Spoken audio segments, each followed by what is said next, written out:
जगात देव कुठे आहे? देव आपल्या आईच्या रूपात आपल्या घरातच असतो. जळगाव हवेली येथील जिल्हा परिषद केंद्र शाळेत एक अनोखा आणि हृदयस्पर्शी कार्यक्रम आयोजित करण्यात आला.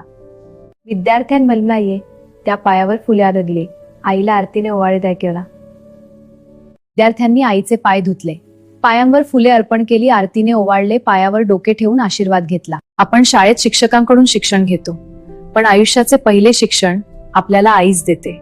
बोलायला शिकवणारी आई, चालायला शिकवणारी आई, चांगले वाईट समजावणारी आई. प्रत्येक आईमध्ये एक महान शिक्षक दडलेला असते. आत माझ्या यशामागे माझ्या आईचे संस्कार आहेत. महिला म्हणजे फक्त घर सांभाळणारी व्यक्ती नाही, महिला जो संवादाची शक्ती आहे आणि समाज परिवर्तनाची प्रेरणा आहे.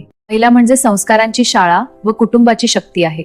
महिला म्हणजे समाज परिवर्तनाची प्रेरणा आहे. आज आपल्या देशात महिला शिक्षण, विज्ञान, प्रशासन, सैन्य आणि अवकाश संशोधनातही मोठे यश मिळत आहेत.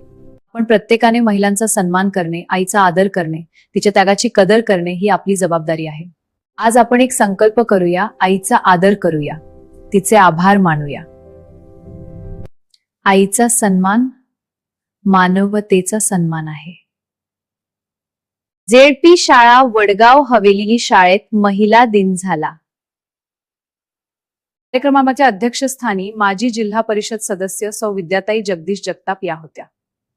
माजी पंचायत समिती सदस्या व सामाजिक कार्यकर्त्या सौरभ पालिते या कार्यक्रम मार्गदर्शिका म्हणून उपस्थित होत्या. सौ रुपालिते प्रशांत यादव या कार्यक्रमाचा मार्गदर्शिका म्हणून उपस्थित होत्या.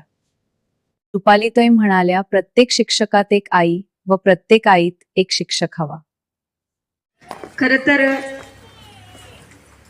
आज या ठिकाणी या कार्यक्रमासाठी उपस्थित कार्यक्रमाच्या अध्यक्षा आमच्या काकी जगताप काकी, माजी जिल्हा परिषद सदस्य, तसेच शालेय व्यवस्थापन समितीचे सर्व सदस्य, ह्या शिक्षणाधिकारी कुंभार सर असतील, तसेच ह्या शाळेसाठी खूप चांगलं योगदान देणारे आणि ह्या शाळेचं पूर्ण रुपडं पालटणारे आमचे खाडे सर असतील. खरं तर खाडे सरांचा आणि माझा परिचय खूप जुना आहे. त्यावेळी ते इथं नव्हते, वागेश्वरला होते. पण खाडे सर खरोखर असं एक व्यक्तिमत्व आहे की त्यांनी त्यांच्या कलागुणांनी खूप चांगल्या शाळा घडवल्या आहेत. तसेच या कार्यक्रमासाठी उपस्थित असलेल्या ग्रामपंचायत सदस्य असतील, माझ्या समाजासाठी कमी वेतनात अहोरात्र काम करणाऱ्या अंगणवाडी सेविका असतील, मदतनीस असतील, आशा असतील आणि इथले सर्व पालकवृंद असेल, शिक्षक वृंद असेल. आज मला इथं येऊन खूप बरं वाटतंय, कारण काल मला दुपारी सरांचा फोन आला की मॅडम तुम्ही आमच्या शाळेत यायचं आहे.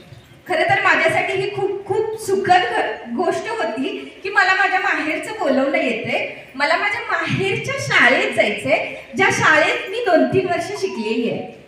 मी ज्यावेळी शाळेत शिकले त्यावेळी ही शाळा तिकडे होती, कुठे महादेवाचं मंदिर आहे ना, तिथं होती. अगदी साधी अशी शाळा, शाळेतले साधे ते शिक्षक, त्या शिक्षकांच्यातला कडकपणा, प्रसंगी असणारा मायाळूपणा, ह्या 2-3 वर्ष काढली. नंतर पुढं महाविद्यालयीन शिक्षण झालं, कॉलेज झालं, लग्न झालं आणि विसरून गेले शाळेला, कारण संसाराच्या वेढ्यात अडकले होते. आणि काल अचानक सरांचा फोन आल्यावर खूप भरून आलं, पण स्त्री ही जबाबदाऱ्यांनी बहरलेली आहे. आज माझ्या सख्या भाचीचं लग्न आहे. सरांना मी काल म्हटलं, सर माझ्या भाचीचं लग्न आहे आज.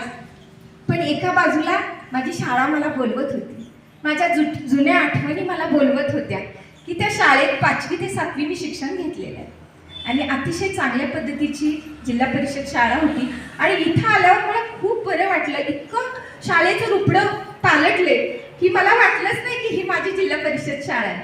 आणि आता आल्यावर खूप चांगल्या पद्धतीनं कार्यक्रमाचं नियोजन दिसलं, अतिशय सुंदर असा. मला वाटतं लग्न झाल्यापासून इतका चांगला पाहुणचार आज माझा झाला असं मला वाटतं. एका लेकीला ना तिच्या माहेरचा अगदी साधेपणा सुद्धा खूप हवाहवासा वाटतो.